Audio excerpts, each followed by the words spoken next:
Con mis propias manos ahogué su fe en una bolsa de basura.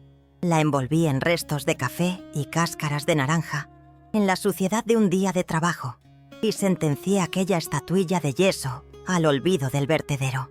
Para mí, no era más que un ídolo de ricos, un amuleto para quien nunca ha sabido lo que es el verdadero abandono. Aquella figura, a la que llamaban Nuestra Señora de los Desamparados, iba a conocer por fin lo que significaba su nombre. Y la culpable de ese acto, de esa profanación silenciosa en una cocina de lujo, fui yo. Me llamo Carmen y tengo 62 años. Mi historia no empieza en un altar ni entre incienso, sino con el olor a lejía y el sonido de mis rodillas contra el mármol frío. No nací en esta ciudad de lujos y prisas, de coches caros y fe de escaparate. Vengo de un pueblo pequeño, de esos donde el sol agrieta la tierra y las manos de la gente. Un lugar donde aprendes desde niña que la vida es una lucha y que a Dios hay que gritarle muy fuerte para que se digne a escuchar. Y a mí, el cielo se me quedó sordo hace mucho tiempo. Llevo más de media vida con las manos metidas en la opulencia de otros, limpiando el polvo de muebles que valen más que mi casa, sirviendo cenas en vajillas que podrían pagar mis facturas de un año entero. Mi orgullo era mi única armadura, una coraza forjada a base de pérdidas y decepciones. Trabajo para doña Elena, una viuda de alta sociedad, una mujer de esas que parecen flotar en lugar de caminar, siempre con un perfume suave y una palabra amable. Pero su amabilidad, para mí, era como una limosna. Su fe inquebrantable se concentraba en una pequeña y antigua imagen de la Virgen de los Desamparados, que presidía su despacho desde un pedestal de caoba. Cada día, sin falta, la veía arrodillarse frente a ella, susurrando oraciones por el alma de su difunto marido. Le hablaba a esa figura de yeso como si fuera una vieja amiga, contándole sus penas, sus miedos, sus esperanzas. Y yo, desde el umbral de la puerta, con el trapo en la mano, la observaba con un desprecio que me quemaba por dentro. Veía en su devoción una hipocresía, un teatro para consolar una vida fácil. ¿Qué sabía ella del desamparo? ¿Qué sabía ella de rezar hasta quedarse sin lágrimas y recibir solo silencio a cambio? Para mí, esa virgen era el símbolo de una fe vacía que nunca respondió a mis propias súplicas, a mis gritos desesperados en la noche más oscura de mi vida. Mi rechazo no era pasivo, era una guerra silenciosa que libraba cada día. Cuando mi hermana pequeña, devota hasta la médula, me regaló un rosario por mi cumpleaños, lo dejé caer accidentalmente en un cubo con agua sucia mientras limpiaba. Lo vi hundirse entre la espuma y la porquería y no sentí nada. O peor, sentí una satisfacción fría. En las discusiones familiares, cuando salía a relucir la religión, mis palabras eran cuchillos. Dejad de hablarle a muñecos de escayola, les decía.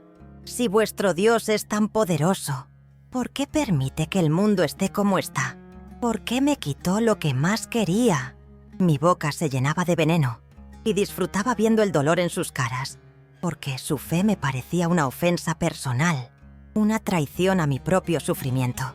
Y entonces llegó aquel día, el día en que todo estalló. Estaba limpiando el despacho de doña Elena. El sol entraba por la ventana, iluminando las motas de polvo que danzaban en el aire y dándole un brillo casi celestial a la estatuilla. Allí estaba ella, en su pedestal, con su manto azul y su expresión serena, ajena a todo, ajena a mí. La rabia acumulada durante años, el resentimiento hacia una vida de servidumbre y un cielo sordo, se materializó contra esa pequeña figura. En ese momento, no vi a la Madre de Dios. Vi el reflejo de la fe ingenua de mi patrona, una fe que yo no podía permitirme. Vi un insulto a mi dolor. No lo pensé dos veces. Dejé el plumero sobre el escritorio y me acerqué. Mis manos, ásperas y cansadas, la rodearon. Pesaba poco. Era frágil. La arranqué de su pedestal con un gesto deliberado, lleno de una ira sorda. Sentí un temblor en el cuerpo, pero no era de miedo. Era de pura rabia. La llevé a la cocina, escondida en el bolsillo grande de mi delantal, como si llevara un arma. El corazón me latía con fuerza en el pecho. Abrí el cubo de la basura, que apestaba a los restos del día, y sin mirarla, la dejé caer dentro. Aterrizó con un sonido hueco sobre unas peladuras de patata. Pero no era suficiente. Quería aniquilarla, hacerla desaparecer, que se convirtiera en la nada que para mí representaba. Y entonces, para asegurarme de que se rompiera, de que se mezclara con la suciedad, apreté la bolsa con fuerza con ambas manos. Escuché un crujido sordo, el yeso cediendo, y en ese instante sentí un alivio amargo y fugaz, como el que siente quien por fin se venga de un viejo enemigo. Cerré la bolsa, le hice un nudo doble y la dejé junto a la puerta, lista para ser olvidada. En ese momento, creí que había ganado. Esta historia no es fácil de contar, y sé que lo que hice es terrible. Pero si has llegado hasta aquí, si algo en mi voz te ha hecho quedarte, es porque quizás entiendes que detrás de la rabia, a veces, solo hay un dolor muy profundo. Si es así, te pido que te suscribas al canal, que le des un me gusta a este vídeo y que actives la campanita para no perderte cómo termina esto, porque te aseguro que ni yo misma me lo esperaba. Y, por favor, me ayudaría mucho saber desde dónde me estás escuchando. Déjame un comentario diciendo de qué ciudad o país eres. Quiero sentir que no estoy sola contando esto al vacío. Salí de aquella casa con las manos temblando, pero no de arrepentimiento. Era la vibración de una cuerda que se ha mantenido tensa durante demasiado tiempo y que, al fin, se ha roto. El aire de la calle me golpeó la cara. Un aire fresco de atardecer que olía a asfalto caliente y a los tubos de escape de los coches caros que pasaban a mi lado. Por primera vez en mucho tiempo, no sentí envidia. Sentí una especie de poder vacío, el poder de quien ha destruido algo que otros consideraban sagrado. Dejé la bolsa de basura junto a los contenedores de la comunidad, como cualquier otro día. Un gesto rutinario que escondía un acto de guerra personal. Nadie sabría nunca que allí dentro, entre pieles de fruta y pozos de café, yacían los restos de una fe que no era la mía. Me sentía liberada, o eso creía yo. El camino a casa en el autobús fue un borrón. Me senté junto a la ventanilla y vi pasar las luces de la ciudad, los escaparates de lujo dando paso a los barrios obreros, a las fachadas grises, a mi mundo. Y a medida que me alejaba de la opulencia de doña Elena, aquella sensación de victoria se fue desvaneciendo, dejando en su lugar un eco extraño, un silencio incómodo dentro de mi cabeza. Llegué a mi piso, un pequeño apartamento en un cuarto sin ascensor, que siempre olía un poco a humedad. Dejé las llaves sobre la mesita del recibidor, junto a una pila de facturas que prefería no mirar. Todo estaba en su sitio. El sofá hundido, la foto de mis padres en la estantería, el silencio. Pero esa noche el silencio era diferente. Pesaba. No era la paz del hogar, sino la quietud de una tumba. Me preparé una cena frugal, un trozo de pan con algo de embutido, y me senté frente al televisor sin encenderlo. El crujido del yeso al romperse volvía a mis oídos una y otra vez. Intentaba justificarme. Era solo escayola, me repetía. Un objeto. No significa nada. Pero una parte de mí, una parte que creía haber enterrado hacía décadas, se negaba a escuchar. La rabia se había consumido y solo quedaban las cenizas de un acto mezquino. Y la soledad.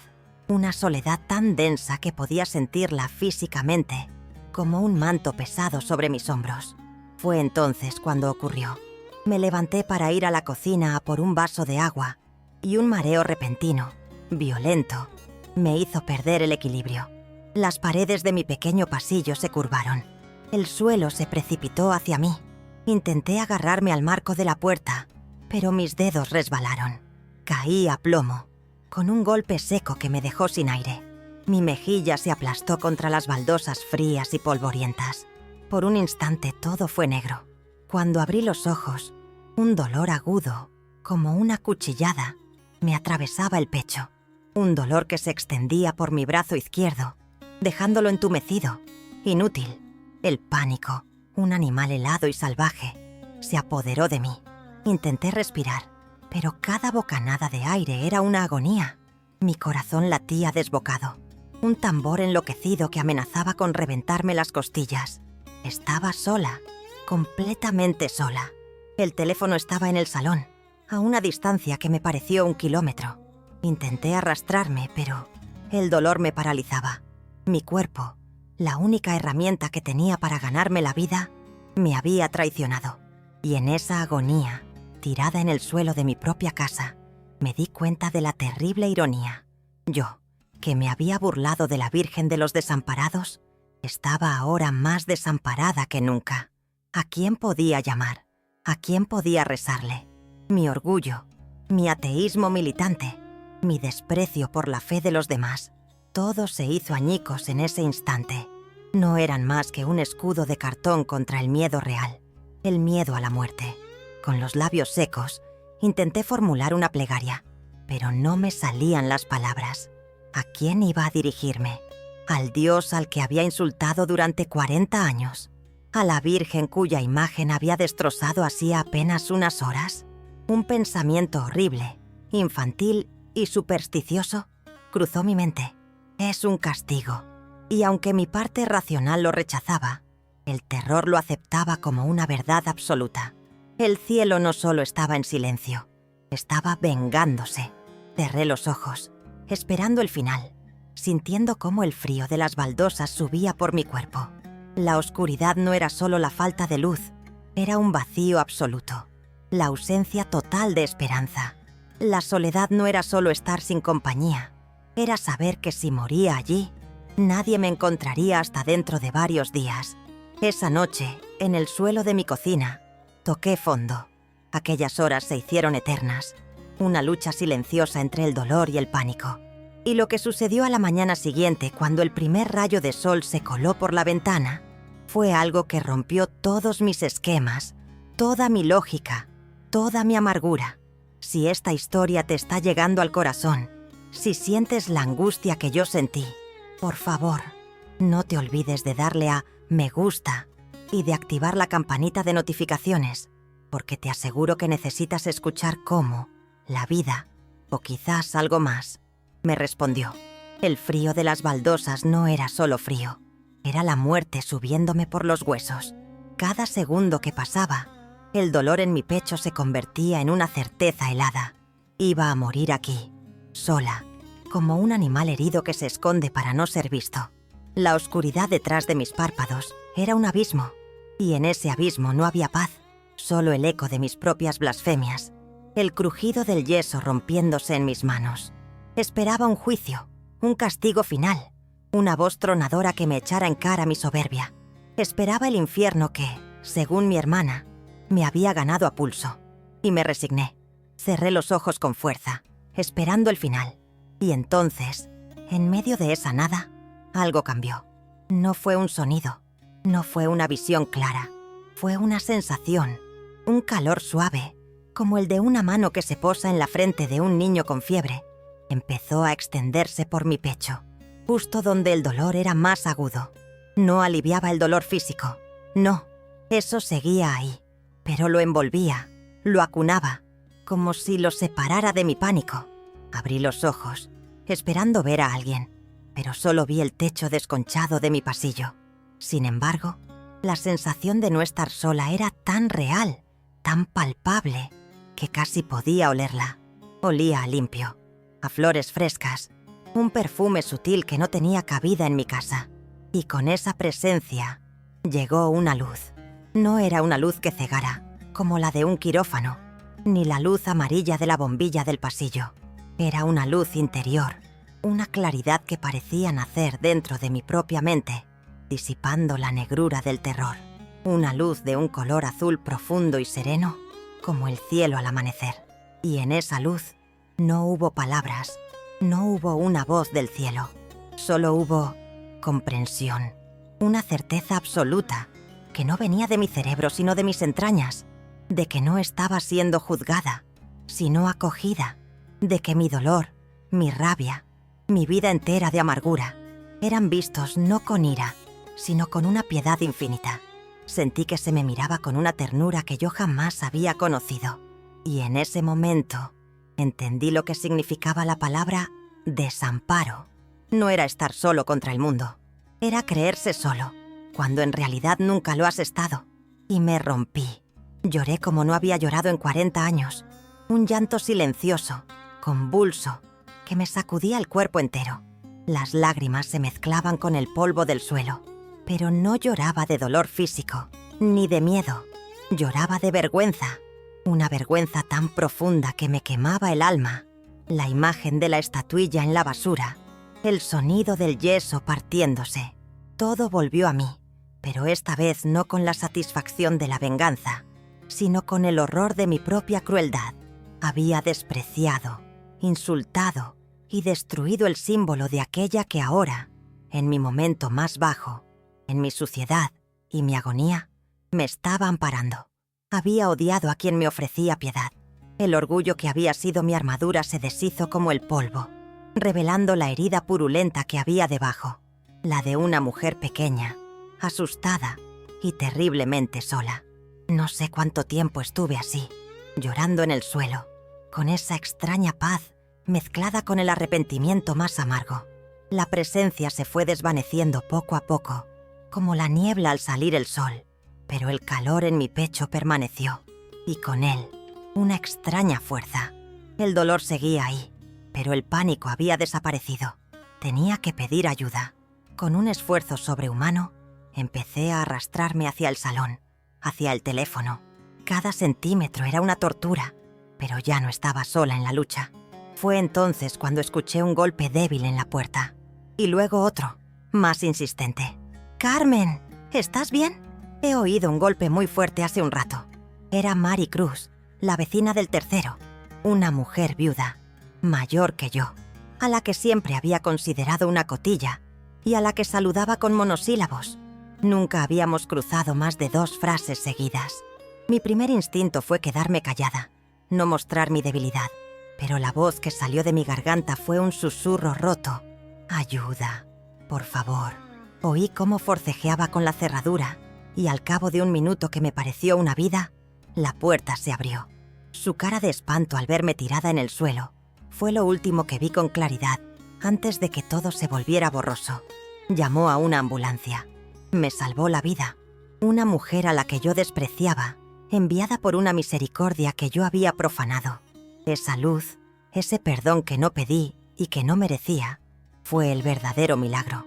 Si esta historia te está llegando, si sientes que hay algo más grande que nosotros moviendo los hilos, por favor, dale a me gusta y activa la campanita de notificaciones, porque lo que estaba a punto de descubrir en los días siguientes iba a confirmar que aquel momento en el suelo no fue una alucinación por el dolor, sino el principio de todo. Desperté con el pitido rítmico de una máquina y el olor antiséptico de la limpieza hospitalaria. Una enfermera de rostro amable me sonreía desde los pies de la cama. Estaba viva. La palabra resonó en mi cabeza con un peso que nunca antes había tenido.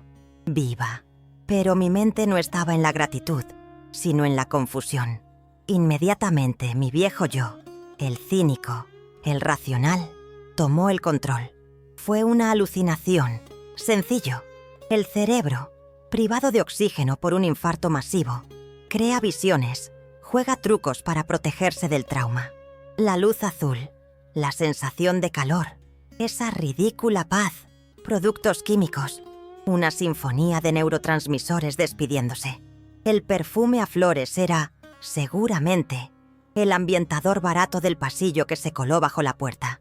Y la presencia era solo el delirio de una mujer aterrorizada y moribunda. Me aferré a esas explicaciones como un náufrago a una tabla. Eran lógicas, eran científicas, eran seguras. Negar lo que había sentido era la única forma de no volverme loca, de no admitir que el universo que había construido con tanto esmero, ladrillo a ladrillo de amargura, se había derrumbado en una sola noche. Pero el escudo de la lógica tenía grietas. Durante el día me mantenía firme, respondiendo a los médicos, comiendo la insípida comida del hospital, mirando la televisión sin verla. Pero por la noche, en el silencio denso de la habitación, las grietas se abrían. Cerraba los ojos y allí estaba de nuevo. Esa luz azul, no como un recuerdo, sino como una experiencia viva. No me asustaba, al contrario, me envolvía en una calma que me resultaba insoportable, porque no la merecía. A veces me despertaba sobresaltada, creyendo oler de nuevo ese perfume a flores frescas, un olor imposible entre las sábanas almidonadas y el alcohol. Me sentaba en la cama, con el corazón acelerado, olfateando el aire como un animal, buscando una fuente que no existía. Y la vergüenza era un veneno lento que se extendía por mis venas. Cada vez que recordaba mis propias palabras, mis burlas a mi hermana, mi desprecio por los crucifijos, mi risa cruel cuando alguien mencionaba un milagro, sentía una náusea física. Pero la imagen que me torturaba, la que volvía una y otra vez, era la de mis manos, mis propias manos, apretando esa bolsa de basura. El crujido del yeso. Ese sonido se había convertido en la banda sonora de mi infierno personal. Mi mente era un campo de batalla. Y si alguna vez has sentido esa guerra dentro de ti, esa lucha entre lo que creías saber y lo que tu corazón te grita que es verdad, sabes lo agotador que es. Si esta historia está resonando contigo, por favor, dale un me gusta y activa la campanita de notificaciones, porque el siguiente paso que di fue el más difícil de toda mi vida. Una tarde, después de varios días, la fisioterapeuta me dijo que debía empezar a caminar, a dar pequeños paseos por el pasillo para recuperar la fuerza. Me levanté con dificultad, apoyándome en el gotero como si fuera un bastón. Mis pasos eran torpes, inseguros. El pasillo del hospital era largo y blanco, lleno de puertas idénticas.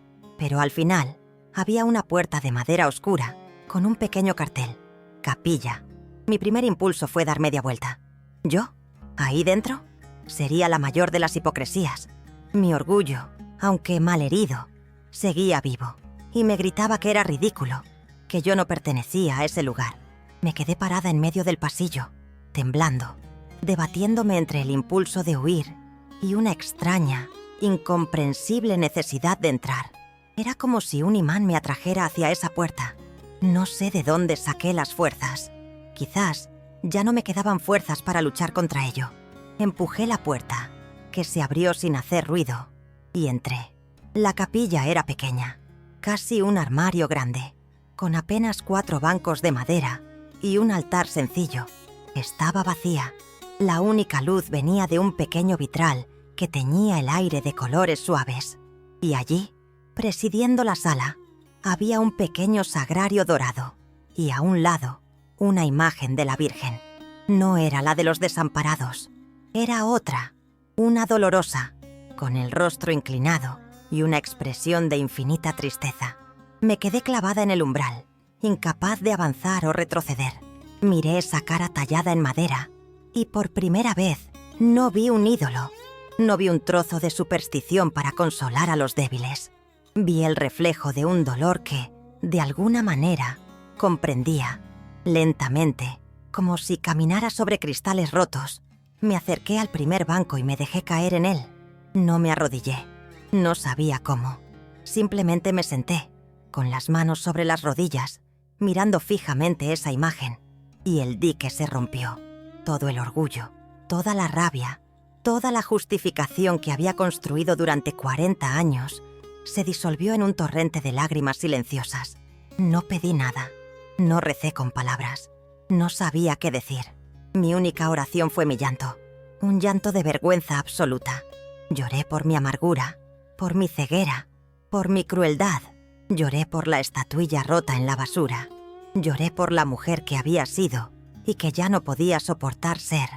Allí, en la soledad de esa pequeña capilla de hospital, enfrentada a un símbolo que había odiado toda mi vida, me rendí. No hubo más luz, ni más perfumes. Solo yo, mi miseria al descubierto y una extraña sensación de que, por primera vez, alguien estaba escuchando el silencio de mi alma rota. Salir de aquel hospital fue como nacer de nuevo, pero a un mundo que ya no entendía, o que más bien empezaba a entender por primera vez. Mi cuerpo estaba débil, marcado por la cicatriz de una batalla contra la muerte, pero mi alma estaba en un estado de extraña y dolorosa calma. La noticia de mi infarto corrió como la pólvora por el edificio y el barrio. Maricruz, mi vecina, se había encargado de avisar a mi hermana, y con ello, la historia de mi experiencia empezó a filtrarse, y las reacciones no se hicieron esperar. Mi hermana, con los ojos llenos de lágrimas, lo llamó un milagro, una intervención directa de la Virgen por la que ella tanto había rezado, pero otros, la mayoría, me miraban con una mezcla de pena y escepticismo. Mis sobrinos, tan modernos ellos, intentaban razonar conmigo con una paciencia condescendiente. Tía, fue el trauma. El cerebro hace cosas raras cuando le falta oxígeno. Te dieron morfina, Carmen. Eso provoca alucinaciones muy vívidas. En el mercado, viejas conocidas me daban palmaditas en el brazo y susurraban: «Pobrecita». El susto la ha dejado trastocada. Las palabras de duda eran como piedras pequeñas lanzadas contra un cristal que, para mi sorpresa, ya no se rompía. El veneno de los demás ya no me envenenaba, porque la antigua Carmen habría saltado, habría gritado, habría defendido su verdad con la misma furia con la que antes defendía su incredulidad. Pero ahora no. Ahora simplemente las miraba a los ojos, con una serenidad que no era mía, y respondía en voz baja. Fue la experiencia más real de mi vida, y ese era el final de la discusión. No necesitaba convencer a nadie, porque la certeza que ardía en mi pecho no dependía de su aprobación. En medio de ese murmullo de incredulidad, encontré un ancla. Maricruz. Ella no me cuestionó. Simplemente me escuchó, asintiendo con la cabeza, como si mi historia, por loca que sonara, tuviera perfecto sentido para ella. Un día, con timidez, me invitó a un pequeño grupo de oración que se reunía en la parroquia del barrio. Mi primer instinto fue el pánico. ¿Yo en una iglesia, rodeada de beatas? La vergüenza me abrasaba, pero la imagen de la capilla del hospital volvió a mí, y supe que no podía seguir huyendo. Fui. Entré en aquella sala anexa a la iglesia, con olor a cera y a madera vieja, y me senté en la última silla, encogida, esperando el juicio en sus miradas. Pero no lo hubo. Solo hubo sonrisas amables, un café caliente y la aceptación silenciosa de un grupo de mujeres que, como yo, llevaban sus propias cicatrices. Empecé a ir cada semana. Al principio no hablaba, solo escuchaba, y poco a poco, los símbolos que antes me provocaban arcadas empezaron a tener sentido. El rosario en las manos de una anciana ya no era un amuleto de superstición, sino el ancla de una vida de fe. El crucifijo en la pared no era un recordatorio de la muerte, sino del sacrificio y del perdón incondicional. Aquello que había despreciado se estaba convirtiendo en mi refugio. El punto de inflexión llegó unos meses después, durante la fiesta anual de la parroquia. Era una verbena humilde, en la plaza, con guirnaldas de luces, música y el olor a pimientos fritos. Yo estaba allí, ayudando a servir en una de las mesas, sintiéndome parte de algo por primera vez en décadas. En un momento dado, el párroco, un hombre mayor y de ojos bondadosos, tomó el micrófono para agradecer a todos su presencia. Y entonces sentí un impulso, una fuerza que me empujaba desde dentro, tan innegable como el dolor de aquella noche en el suelo. Tenía que hablar. Temblándome las piernas, me acerqué a él y le pedí, en un susurro, si me permitía decir unas palabras. Me miró sorprendido, pero me cedió el micrófono. Se hizo el silencio. Todas las miradas se clavaron en mí. La música se detuvo. Pude ver la confusión en las caras de mis vecinos. Era Carmen, la amargada, la que siempre se quejaba de las campanas, la que se burlaba de las procesiones. Tragué saliva, el corazón martilleándome contra las costillas. «Buenas noches», empecé, con la voz rota. «Muchos de ustedes me conocen, o creen conocerme. Conocen a la Carmen enfadada con el mundo, a la mujer que siempre tenía una palabra de desprecio para la fe de los demás». El silencio era absoluto. No voy a contarles mi vida, pero quiero que sepan que ese odio no nació de la nada. Nació de un dolor muy profundo, un dolor que me convenció de que el cielo estaba vacío y de que la fe era un consuelo para tontos. Hice una pausa buscando el valor para decir lo siguiente. Y con ese veneno en el alma, hice cosas de las que me avergonzaré hasta el día de mi muerte. Con mis propias manos, llegué a despreciar y a destruir lo que para ustedes es más sagrado, burlándome de la Madre de Dios, a la que consideraba un ídolo de escayola. Pude oír un jadeo ahogado entre la gente. Y la vida, oh Dios, me puso en mi sitio. Me vi en el suelo, sola, desamparada, esperando la muerte. Y en esa oscuridad, cuando merecía el castigo, cuando merecía el juicio y el abandono que yo misma había provocado, recibí misericordia, una luz y una paz que no eran de este mundo. Me salvaron. Aquello que yo había escupido, aquello que había tirado a la basura, fue exactamente lo que me levantó del suelo. Las lágrimas corrían por mis mejillas sin control. Hoy solo estoy aquí para pedirles perdón. Perdón por mi arrogancia, por mi ceguera, por el dolor que mis palabras hayan podido causar, y para decirles que esa luz es real, que el perdón es real. Devolví el micrófono y, sin atreverme a mirar a nadie, me di la vuelta para huir. Pero unos brazos me rodearon. Era Maricruz, y luego otra mujer, y otra. Y de repente estaba rodeada de gente, de vecinos que me abrazaban, que lloraban conmigo, que me decían: «Bienvenida a casa». Mi historia no es la de alguien que cambió de religión, es la de alguien que cambió de corazón. El orgullo que me estaba ahogando se convirtió en la humildad que ahora me permite respirar. La rebeldía ciega se transformó en una fe viva, una fe que no se basa en entenderlo todo, sino en confiar en esa misericordia que me encontró en mi propia inmundicia. No sé qué me depara el futuro, pero ya no camino sola. Quizás mi historia te parezca una locura, una fantasía nacida del dolor. O quizás, en un rincón muy profundo de tu alma, entiendes perfectamente de lo que hablo. Quizás tú también has estado en el suelo, en tu propia oscuridad, y has sentido un destello de algo más grande. Si es así, si mi testimonio ha tocado algo dentro de ti, te pido que me lo hagas saber en los comentarios. Cuéntame si alguna vez has sentido esa luz en tu propia oscuridad. Tu historia es importante. Y si crees que este mensaje puede ayudar a alguien más, dale un me gusta a este vídeo.